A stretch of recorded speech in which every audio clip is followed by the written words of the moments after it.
So we are talking about capitalism today and how capitalism has made a structure, a pyramid structure, for the wealthiest people at the top, and then a lot of workers at the bottom, right?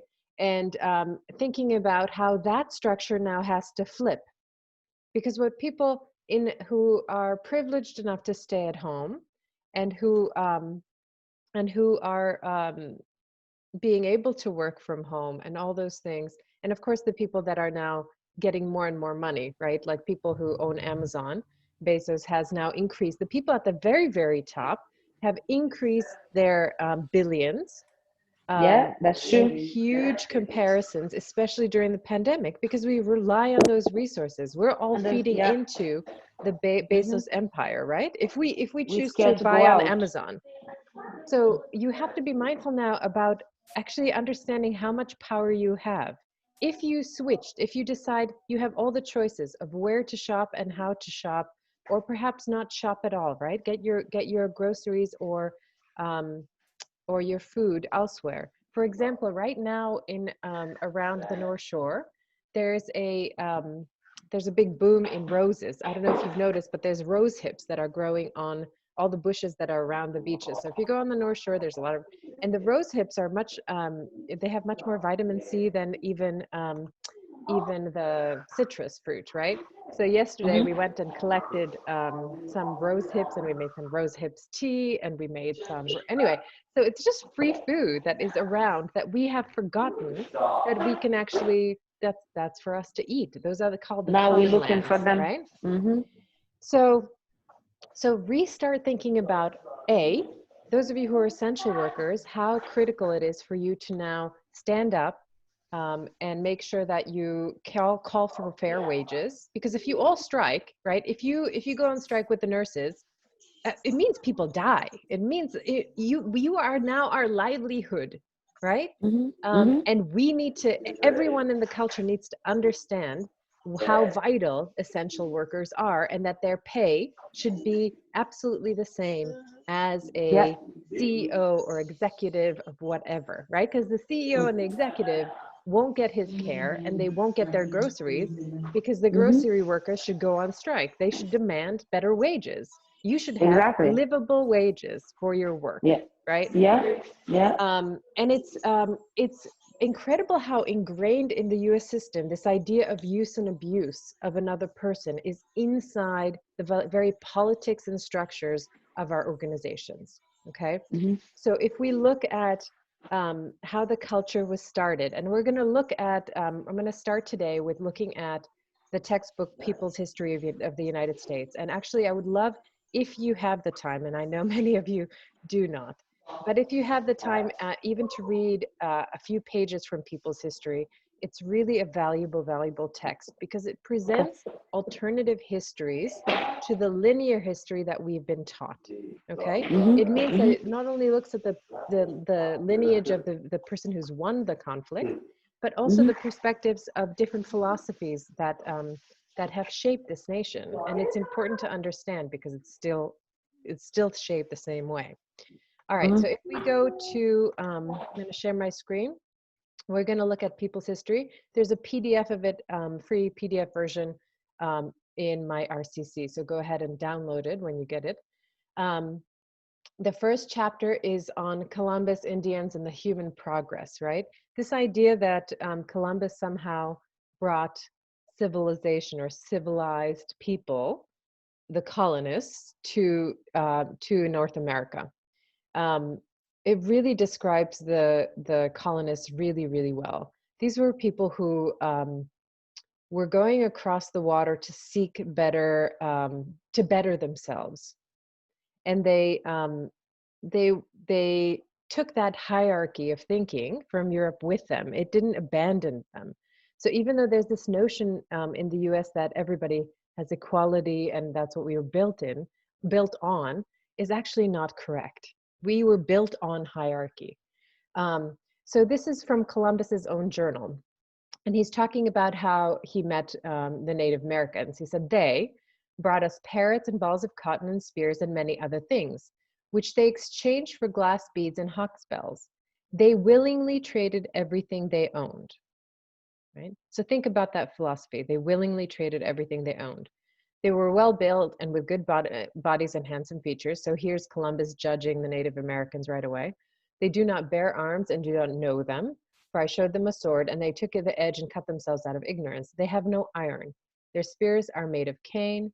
They would make fine servants. With 50 men, we can subjugate them all and make them do whatever we want, right? So Columbus comes to America with the philosophy of conquering the other person, with that philosophy of these people are here for us, to serve us, right? Whereas the Indian, the Native American philosophy is quite different, saying that they willingly traded everything they owned.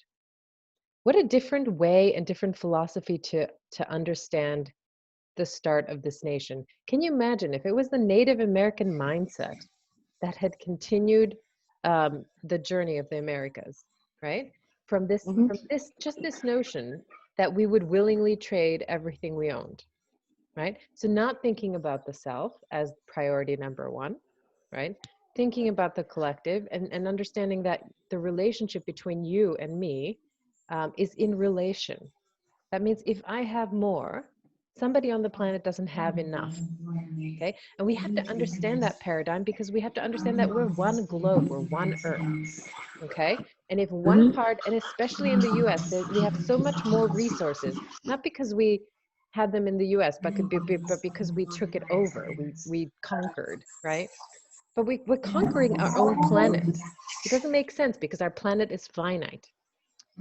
Anyway, so in this book, there's some really interesting passages. I would encourage you. The first chapter is, again, on Native American. The second chapter is on slavery and drawing the color line. So either chapter is very, very interesting to read.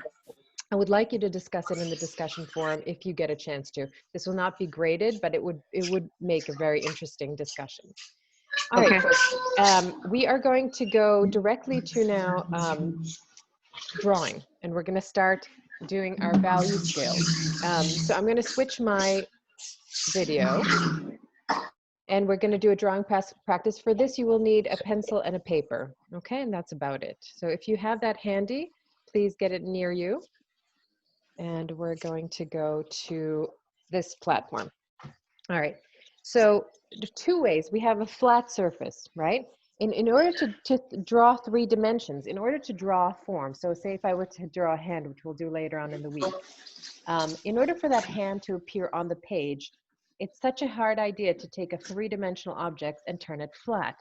But the 2 ways that we have to do this is to look at light, medium, and dark, and the direction. So we're going to look at light, medium, and dark today.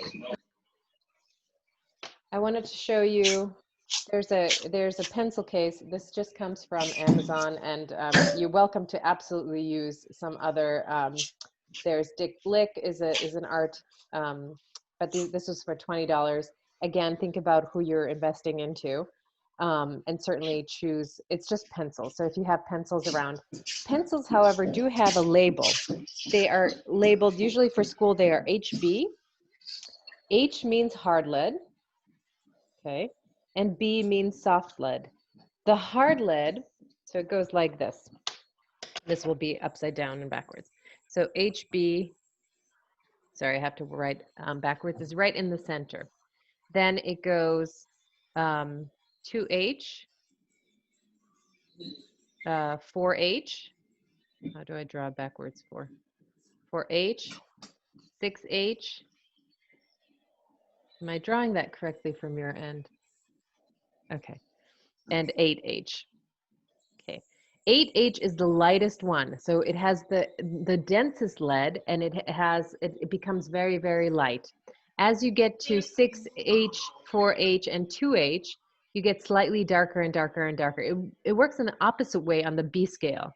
It goes 2B, 4B, 6B, and 8B. And it gets darker and darker progressing this way. So depending on what pencil, in school, we all know the HB pencil. That's about the standard of what a pencil is. But if you ever see these little numbers on your pencil that say, I wonder if you can see it, say 2H or 4H, Mhm. you'll know what kind of soft and hard lead you have, and therefore how much you have to push on the pencil to get it darker. Or if you're not certain about drawing at the beginning, you might want to choose an H pencil just to get the light shades. Okay, so we're going to do, we're going to take any pencil that you have, and we're going to do a 10-step. I'm going to take a regular college or school pencil, an HB, and you're going to take your pencil and you're going to lightly shade a section. So same amount of pressure, drawing across the page. All right, so I shaded here one time. Okay, I shaded over this rectangle one time. The next one, right next to it, and sometimes it's good not to leave any space in between the boxes. This is shaded once, and then I put a second coat on top. That will mean that this box has 2 times the amount of particles on it, right? Because I put 2 layers on the second one. And it should mean that it's twice as dark as the previous one. Now, for your eye to be able to see this might be a little bit challenging at first, because we are going to go all the way to 10 steps, adding shades, not pressing harder on the pencil, but adding more layers, okay? So I'm going to take my pencil. By the way, when we're writing, we write with the top, and we're used to all writing letters, right? So this is a pencil value scale. So we're used to writing at the top. However, when you're drawing, you hold the pencil sideways so that you use as much of your graphite as possible. This will make the shading a bit faster. So I hold it on the side, and I'll do the next scale chart. 1. So that's shaded over once. Twice. And try not to have any white spaces in between. So this is shaded over 3 times. Now, if you step back from it and really look from a distance, you should be able to see how it's getting progressively darker and darker. Can you see that in your scales? And you want to work your way all the way to 10. So I'm working on my 4. 2, 3, and 4.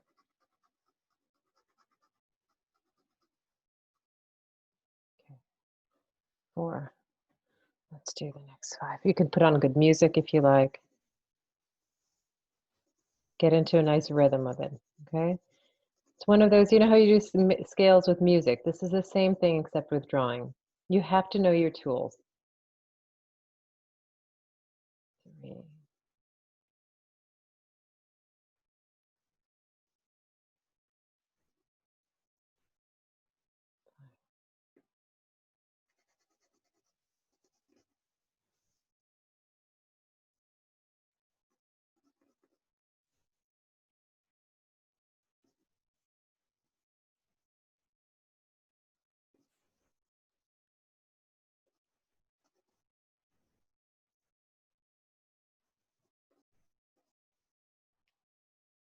Okay.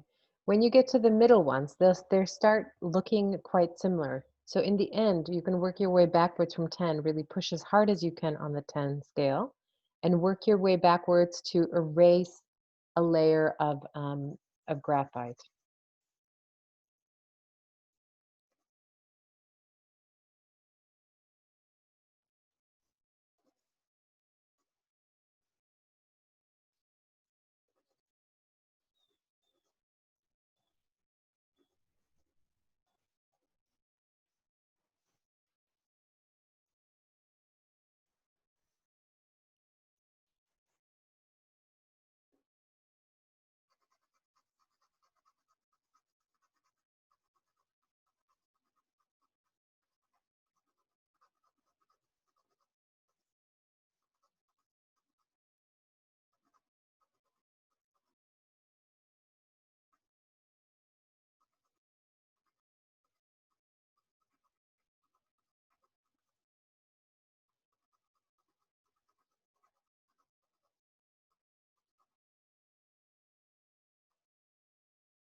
Yeah, the hardest thing is to keep count of how many layers you have on there.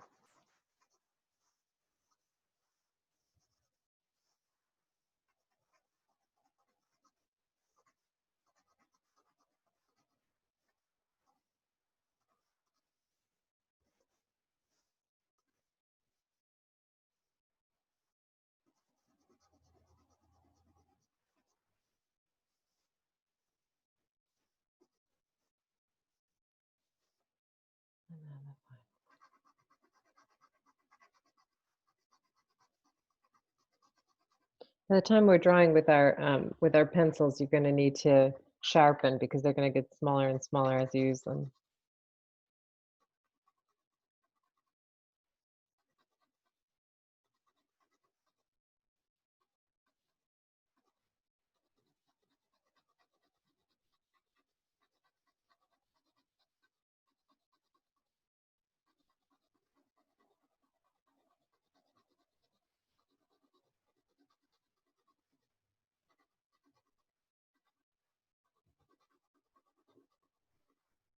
You can also turn your pencil, and then as you sharpen one side of the pencil of the lead when you're shading, the opposite side, you can roll and get more lead out of it.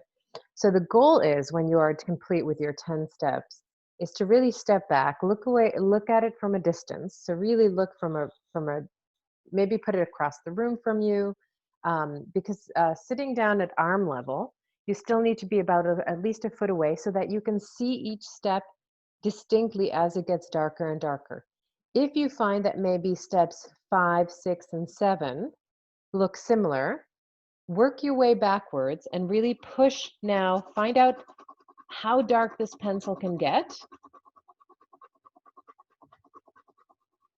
and see if you can work your way backwards to make the steps then 9 be a little bit less than 10, and then work your way backwards. So each of the steps is as just a step down, just so that you can see it. Once you start seeing the shades, then you can draw the shades. Part about learning how to draw is really learning how to see. All right, so again, you can make 9 just a little bit less than 10. I'm also taking my pencil now and going in another direction so that I fill in all the gaps. And for me, it's just natural to do rectangles, but if you want to do, or these kind of diagonals, if you want to go and do squares, feel free. As long as the steps are aligned one next to the other, we can see the differences. What's great in drawing is that if in your drawing, if you have a 0, meaning the white of the paper, you have something in the middle, a middle ground, and a dark, a 10, it'll start making a three-dimensional drawing. It'll really make the form clear, okay? So that's one of your tricks in drawing, is to get shades from light to medium to dark. Of course, if you have your sketchbook, this is you could do this practice in your sketchbook as well. I just took a blank piece of paper so that you could see it clearly from the video. So how are the steps going, guys? Any questions? Let's switch back. Take your time with it. But do you have any questions doing it? Excellent. Okay, Adeline. Okay, excellent. Great. It looks like some of your shades could get darker. You can really push on the pencil to get 10 really, really dark.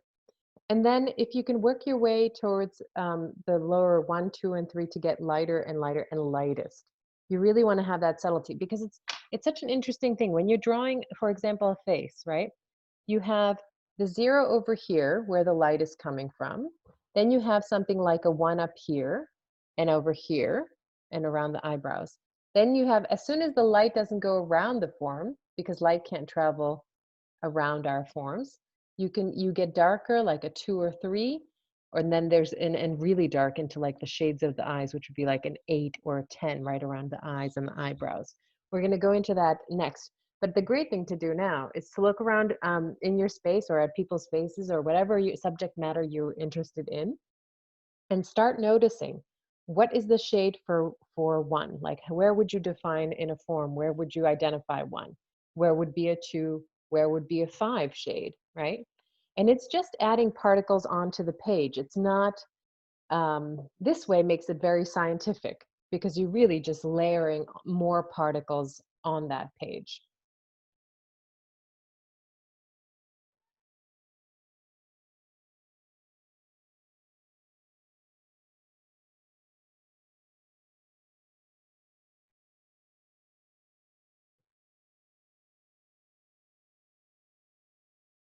Once you are done, if you could just hold up your piece so that we can see how the scales are doing like Edelyn did. Okay, nice job, Karen. Okay, perfect. Okay, great, great. So I have the light, I have some middles that I see. For the 10, you can still push till it's really as dark as you can possibly make it, right? And Nature Kenny, same thing, great, awesome. So you have light, you have mediums, and you have your dark. So that's one way to do it, is to really push on the pencil. The second way to do it, if you have a variety, go ahead, talk to me. I haven't got to Go, 10 Amy. Yeah, but, let me see it. And that's fine. Yep, perfect. Okay.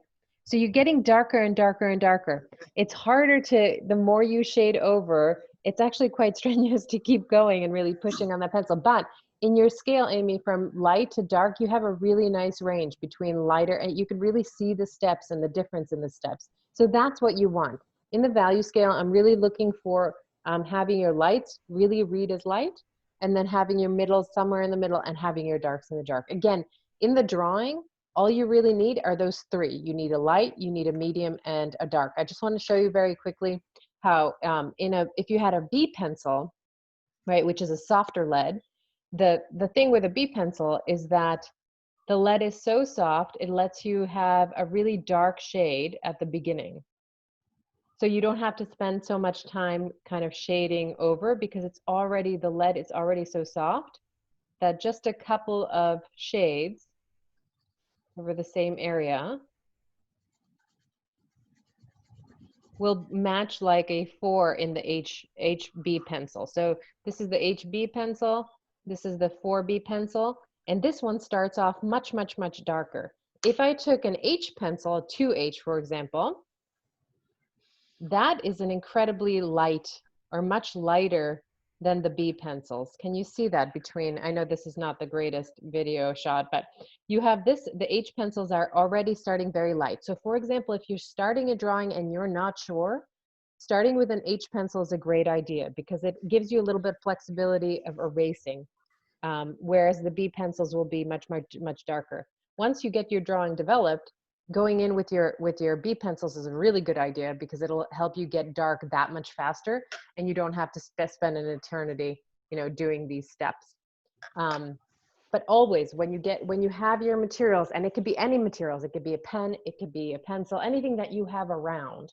It doesn't have to, again, be these fancy pencils, but if you're interested in kind of developing your practice, you can pick up at least 3 pencils, an H pencil, a 4B, for example, and an 8B, and that range will let you draw 3-dimensionally.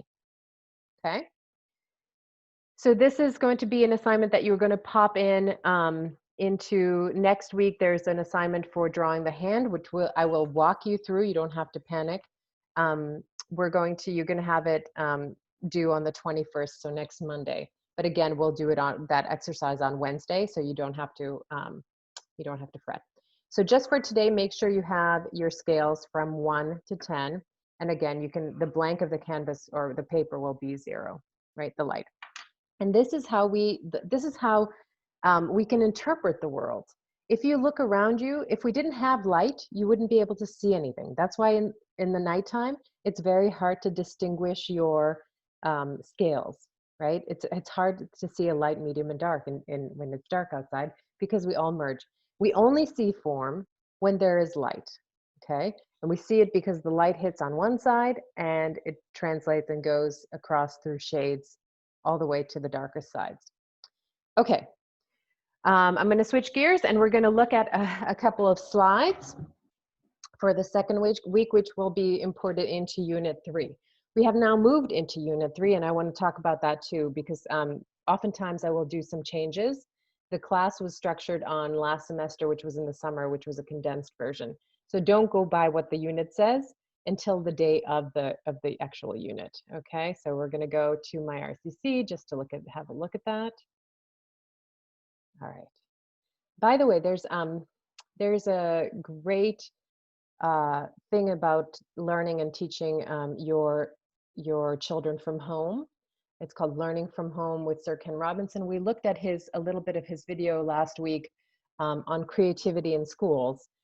He passed away this summer, but he has a couple of episodes of learning from home and perhaps a more natural way to do it instead of kind of, it's such a hard juggle to try to educate children and have your job. And, again, there's so much pressure that we have to really slow down and think about maybe a little bit taking care of ourselves before we take care of the rest of the family. All right, let's go to my RCC. So those of you who are interested, just look up Learning from Home with Sir Ken Robinson. It's a really great talk with a woman from Mexico and how how the juggling between work and life can possibly happen in new ways. But we are going to our Unit 3. That's just for those of you who are parents and work. Actually, it's good for the kids too. All right, so we're in week 3. Again, it has been rewritten, so don't go ahead of the, you don't have to jump ahead to see what we are doing. Today, we have the discussion on capitalism. You're going to be reading on your own either chapter 1 or chapter 2 from People's History of the United States. Again, feel free, you don't have to read the entire chapter, although the book is so fascinating that I would encourage it. You want to reflect in the discussion forum on the passages, especially if you found them interesting, what parts of the history you found interesting. I remember when I was reading it, there was a passage describing the colonists. And we seem to think that they are some sort of, we apply attributes to them, like they overcame this voyage and things like that. But really, there was a passage that talked about how the first year that the colonists were here, one of the husbands, because they were so starving and they didn't know how to tend to the land until the Native Americans showed them how to tend to the land, the husband ate the wife, hit the wife's head. I mean, they were quite, we think that the colonists are being civilized, but they were quite savage. They were quite, they were fighting for their life, right? And they didn't know the territory, but at the same time, they had these brutal, they were not some sort of ideal character people that we imagine them to be, who wrote, the Constitution later on. They were quite, they had other qualities. I found that fascinating because I'd never read a passage like that about the colonists. So read some of that, see what you think, and then reflect on it in the discussion forum. We just did the value scales, and that you will pass on. Just take a photograph of it, and you will pass that in with your hand, and we'll start the hand either today or on Wednesday. And now we want to go to our slides. So the only thing that will be due for this week, again, due on Monday of next week, will be drawing of your hand, and you don't need to know how to do it ahead of time because I will walk you through the steps. No panic. In the end, you will have a 3-dimensional hand on your page. Okay. We want to go to these slides next, which will also be imported into your week 3 lesson. By the way, those of you, I've done the grades for most people in the class. Those of you who are struggling to get your work done, just email me and we'll think about a different schedule that will work for you, especially those of you who can't be on the phone call. I want to hear from you about if there's any struggles that are happening. So we're going to look at this little sculpture. It was made in the Paleolithic period about 30,000 years ago. They found her in what is now Austria.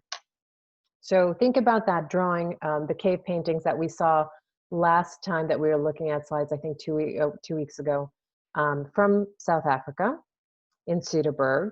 And now humanity has moved from Africa out throughout the world, actually, both around the coasts in Asia and going all the way to Australia, but also going through North America. Okay, so there's these passages. We'll look at those a little bit later on. But in Austria, and when people went into Europe, they started doing these lovely little sculptures from stone, so carving from stone. So imagine, first of all, this sculpture fits in the palm of your hand. You see that she doesn't have much feet. She wasn't meant to stand upright as a sculpture. This was a form that you would hold that fits well in a hand. So think about maybe what the purpose of this little sculpture might be. She has little hands resting on her bosom, right? So talk to me about what you see and what you think was important to the artist who carved it and to the time period. What was essential at the time?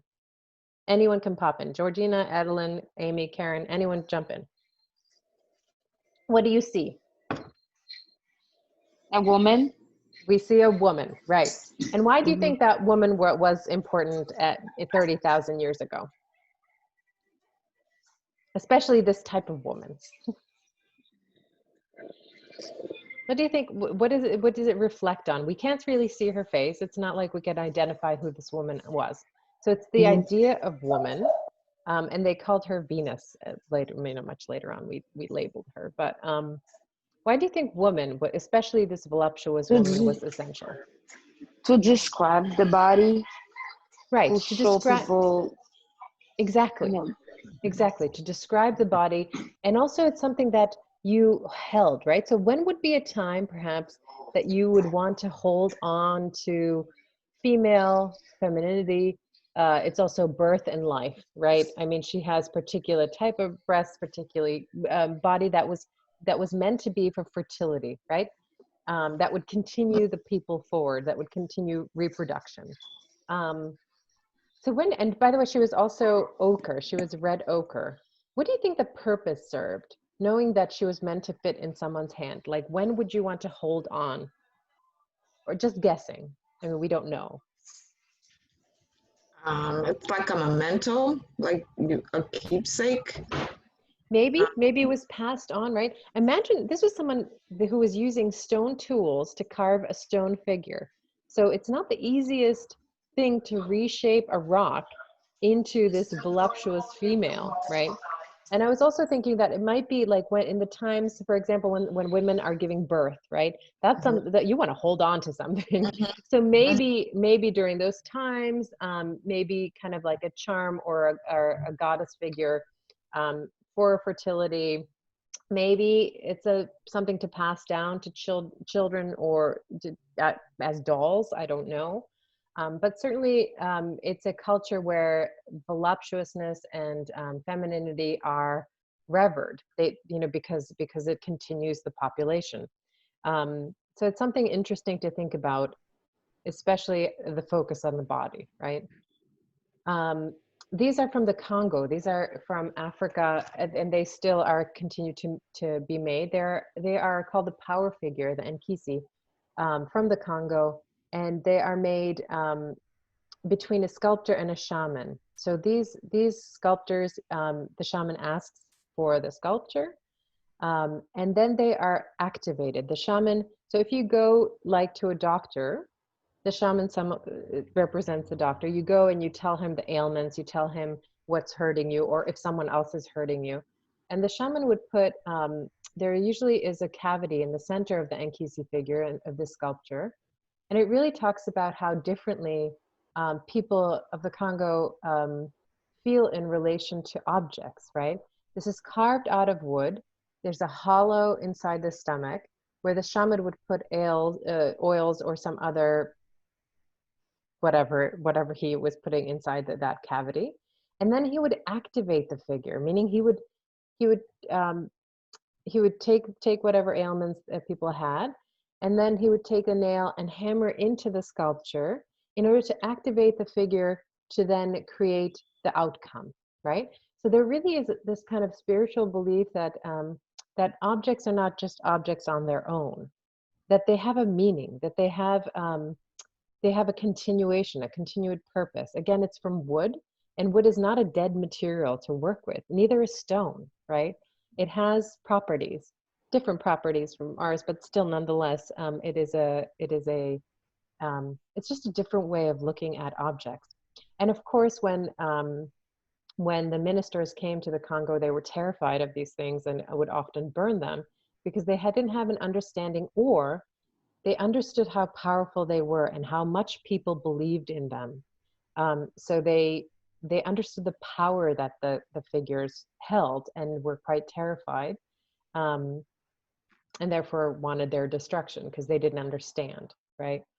Um, a contemporary artist, I just spaced out on her name, Tanya Bruguera, I'm sorry, from Cuba, decided to make herself an outfit in the shape of the Nkisi figure, thinking about Cuba as, and she called this displacement. So she would walk through the streets of Havana wearing this outfit made of nails and dirt and clay from the sand, or from actually the earth of Cuba. And thinking about how the Nkisi figure from the Congo, obviously how slaves were taken and displaced in Cuba, and then seeking perhaps that power figure back inside Cuba, right? Actually, the interesting part, or another interesting part to this art piece, was that it's selling for thousands and thousands of dollars, right? So this outfit that she made doesn't just represent, mud and fabric. It really represents bringing the power figure here to Cuba, and then showing it in this with other people that are from Havana, and walking through the city, sort of evoking that power figure. And again, when you think about, it's interesting that people oftentimes think that artwork is not a valid thing to do, or that it's something extra, but clearly she's an artist that's making her living. This costume now sells for thousands and thousands of dollars, because she took an idea and she put it into a different context. So you could read over here. More importantly, art serves as testimony and ethical social commitment that she aptly states has to be completed, linked to life, with life, and not a fiction and virtual reality, but as alive as possible. My art has to be a real function for myself, to heal my problems, and to help other people reflect and improve. I found it really interesting that in many of your writings, you described art as a living process, which I think it very much is. I love that someone wrote that it is the evidence of life. And you're right, it's in that state of being joyful and alive that you project your image, whether it's a drawing or movement or dance, out into space. And I think those artworks really have an effect on the environment around you. I think there's a shift, there's a change. So once you start making artwork and changing trash into art, we start changing and reshaping our world into something more beautiful, more organized. And we desperately need to have that, especially in the US when objects are not associated with art, right? Where we destroy much more than we create. All right, we're going to continue. Hold on one second. This is the paintings of Alberto Burri, and I'm talking about paintings because, of course, they're not paintings on canvas like we associate paintings to be. These are leftover burlap sacks with just a hint of color underneath or on top. But there's a feeling behind the work, right? Even though it's an abstract rectangles and circles, the stitching is, of course, vitally important. So talking about maybe putting something back together that has been ripped apart, right? Which a lot of culture has been ripped apart. And trying to make something aesthetic and beautiful from everyday materials, everyday objects. Now, I'm not sure if this would be a painting that you would put on top of your sofa, but it has a feeling to it. It has a quality to it. Same thing with this piece that he created out of metal. He basically took any material that he saw around and put it on a rectangular form, and made a painting. I mean, it's in terms of the color of it, the way that it is done, the way that sometimes he painted color on top of the material. This is, for example, cut sheet metal. It could be a painting, it could translate. There's a feeling behind the cut, almost like the metal is a wound. And of course, the metal itself, if you came up to this metal and it was sharp, of course it would cut, right? So it talks about a wound, but it also talks about a wound in terms of color. And I wanted to, no, I have two more images, two more slides to think about. This is an artist, a contemporary artist from Colombia. And she's talking about, or she made a crack inside of the gallery. So she took the floor of the gallery at the Tate in England, and she decided to crack the very foundation of the museum. Why do you think she did that, right? And what power does that suggest?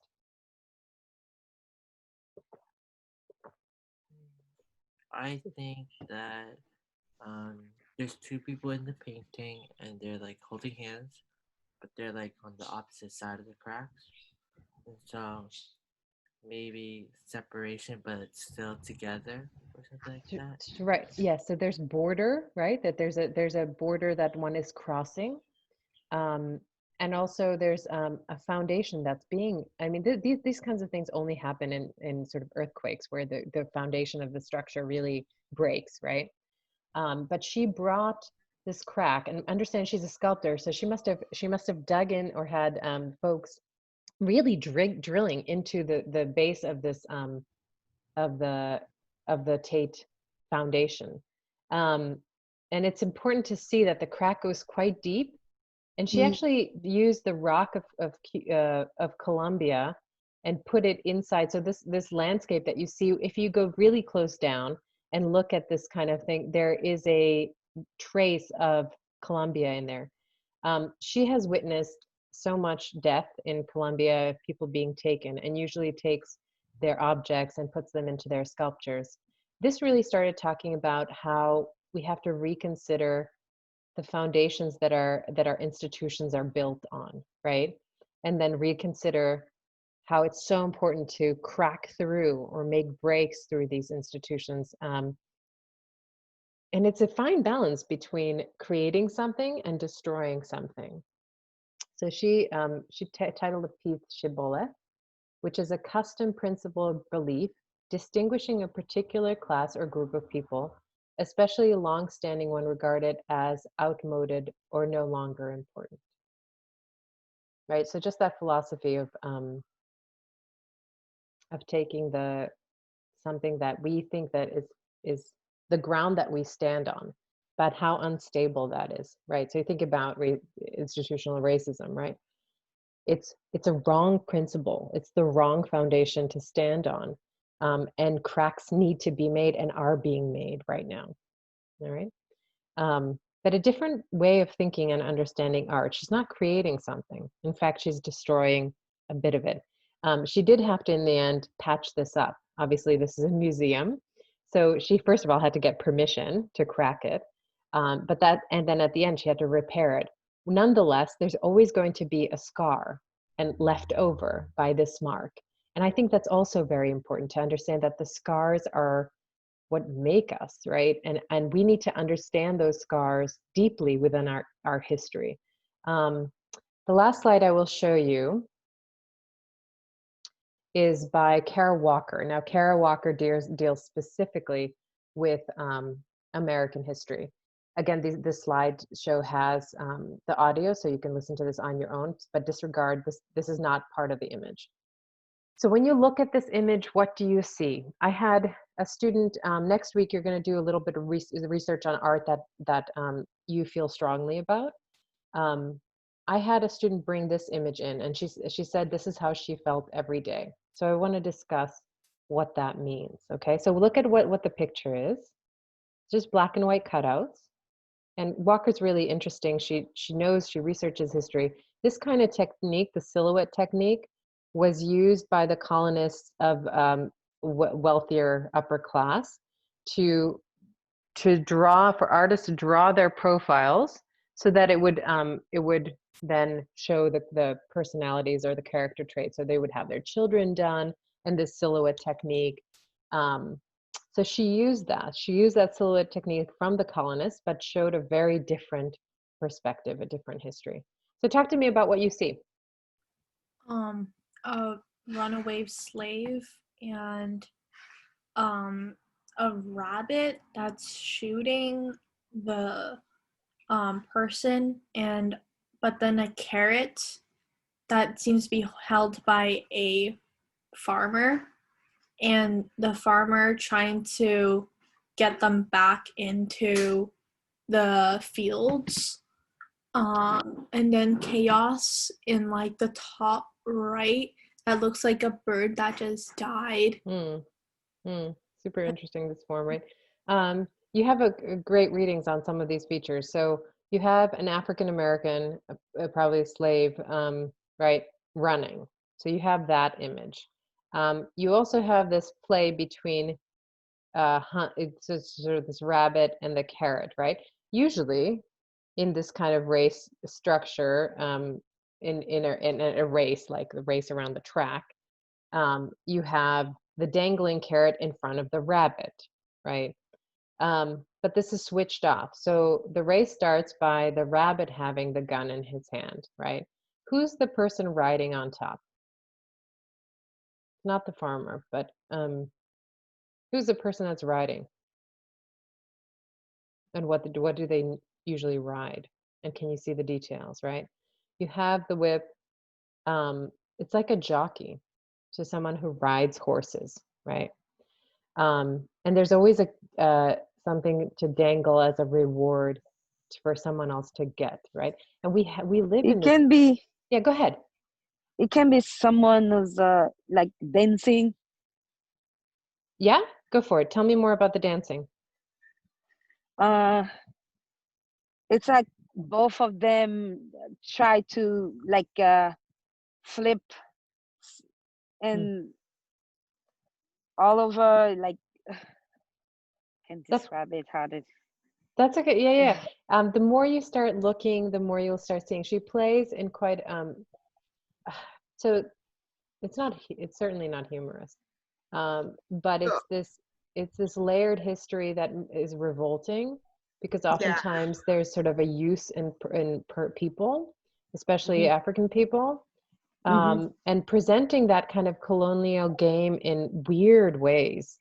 So when the students showed this image, she was talking about how oftentimes in life there's always something holding above your head.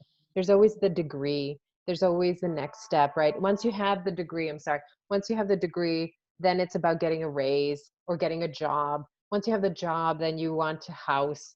So in our culture is embedded this dangling carrot, right?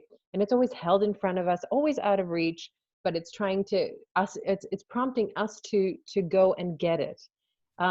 It's almost like a game, and quite a awful, ridiculous game. And we now have to start choosing or thinking. Go ahead, Amy.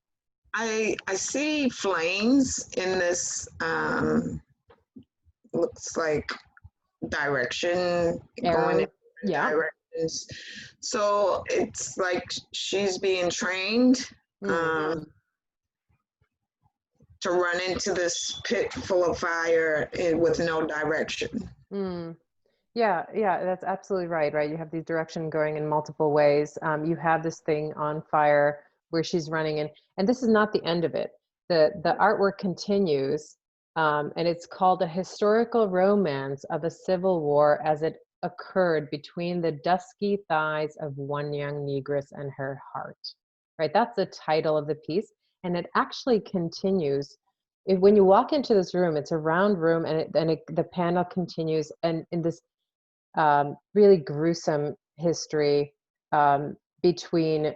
So the bottom right is the typical silhouette portrait that people would have had done of usually the upper wealthier class of the colonists, and she recycles that very medium to talk about the black and white separation, right, between the U.S. history and how it unfolded, and the gruesomeness of it, although was quite real in the reading of the history of what abuse and trauma slaves suffered, right?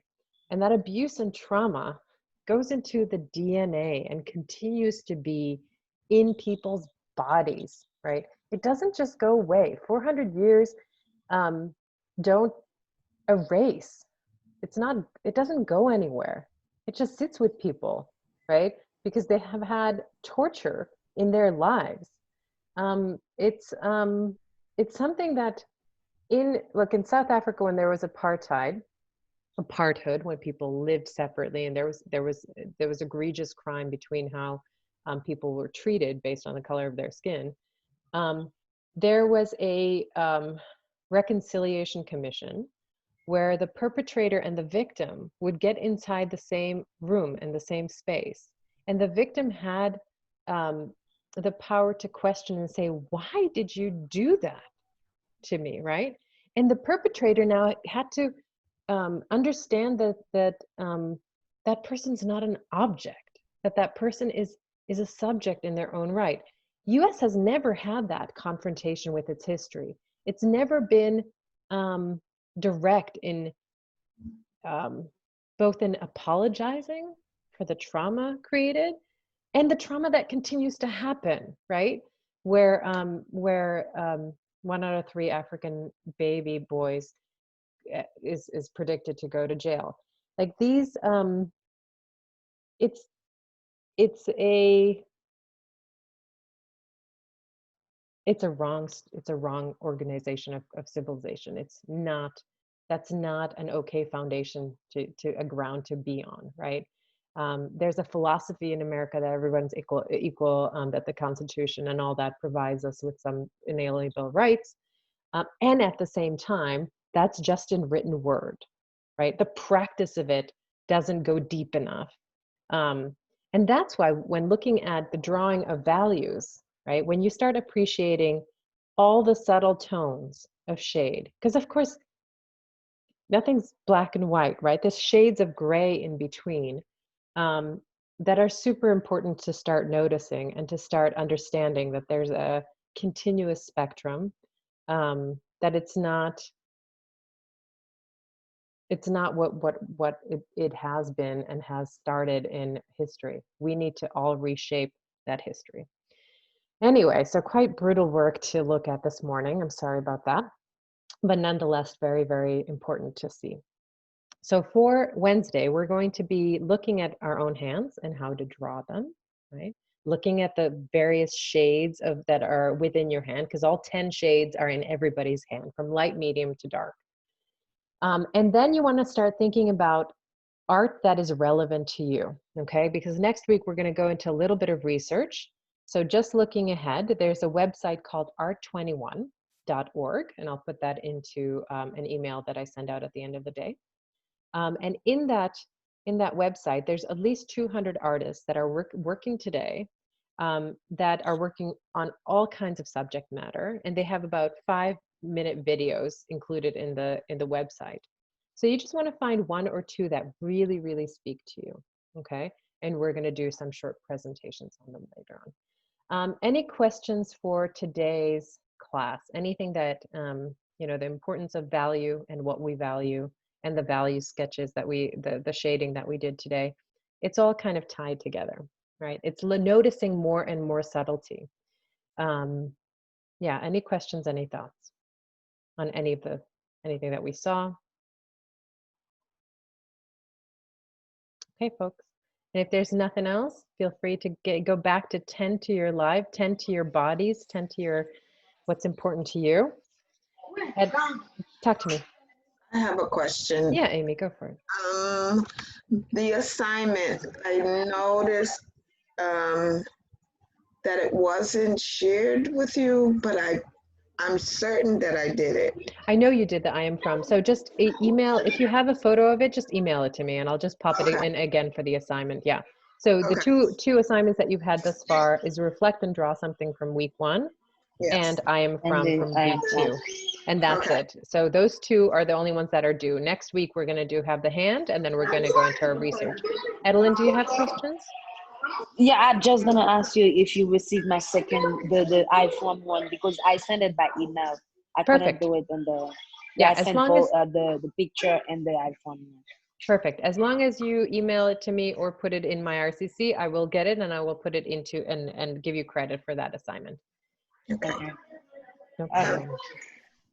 And yeah, Professor, so what we did today, do we have to email them to you or send it to you? I would photograph it, and I want it included in the hand assignment. So that hand assignment is going to be on Monday. So you will submit 2 images for that hand assignment. Okay. It'll be the scales and then the drawing. The scale and the drawing. Okay. Yeah, and the drawing you don't have to panic about. I will walk you through each step. Even if you don't know how to draw stick lines, we'll go from that. Okay, so don't panic. Okay. We're gonna do it now, or No, I'll show you on Wednesday. We'll do it on Wednesday. Okay, so it's not due now. Okay. No, it's due next Monday. Next Monday. Okay, all right. Not a problem. So the thing that you should do between now and Wednesday, if you have time, is to read maybe one of the chapters from People's History of the United States. I think it's important to start looking at that different history to really kind of break down all the things that have been passed on, and I'll also start looking at the trauma that is inherent in being passed on from generations, right? One of the things that I found very interesting when I was doing some research this summer is there was an anti-racist talk, and the woman was speaking about colonial history and how capitalism was tied to the rape of the female Black body, right? Because the Black plantation owner would grow their wealth based on the rape of African female slaves, which to me, I understood that was part of the history, but to have someone say it in that manner is to understand that the wealth of this nation, of the few people that are at the top, is built on such hideous ground. And to really I don't know, there's something about making that link or making that connection, and then thinking about how that wealth has to be absolutely redistributed. It was never okay, right? That the plantation owner would grow his wealth by subjugating and by raping and all, right? And making the babies were then slaves. So it's just, so America's wealth is not built on this naive notion that we got better, or that it's sort of, if you work hard enough, you get better. No, it was use and abuse of other people. Yeah. Right. And how to deal with that. I mean, I don't know how to process.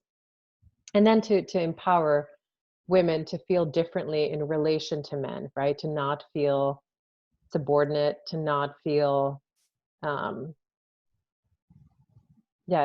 something in the relationship between men and women has to change, right? Women need to be understood like the Venus of Whiffendorf, like seen, as the mothers of civilization that we are, and that there's power in that. Anyway. Yes. All right, my sweetheart. Get to what you need to get to, and read a little bit of that history. And I will see you again on Wednesday for more drawing. If you have any more questions, feel free to stay on or email me, whatever you choose. Okay. Great. And I will talk to you on Wednesday at 10:30. Any questions? And thank you for getting your assignments in. I really appreciate it. I have a few more to grade, but they're really very thoughtful. And I appreciate, especially right there's an example right there of how the species continues, right? Yes. Is the labor that we do, and understand that labor should be valued in terms of economy, right? People, I know in Czech Republic, women get 3 years of maternity leave, and those 3 years get counted towards Social Security, knowing that that's work. Mothering and taking care of the next generation is work. It's the foundation of civilization. Why we don't get paid, I have no idea. Why we rely, that should be a salary. When you're a nanny, that's a salary, right? So we should, all the demands that we need to fight for now. Right. Anyway. Well, thank you for the conversation piece. I mean, it's always great to have someone to bring new concepts. And I think it's important to start Yeah, to start these conversations. It's actually late for these conversations. This is something that America should have faced hundreds of years ago, but we didn't. Yeah. And we can't just roll. I don't know what people are expecting, that it's just going to pass over, or especially with the continuation, right, of seeing police brutality. It's just never been okay. It's not okay.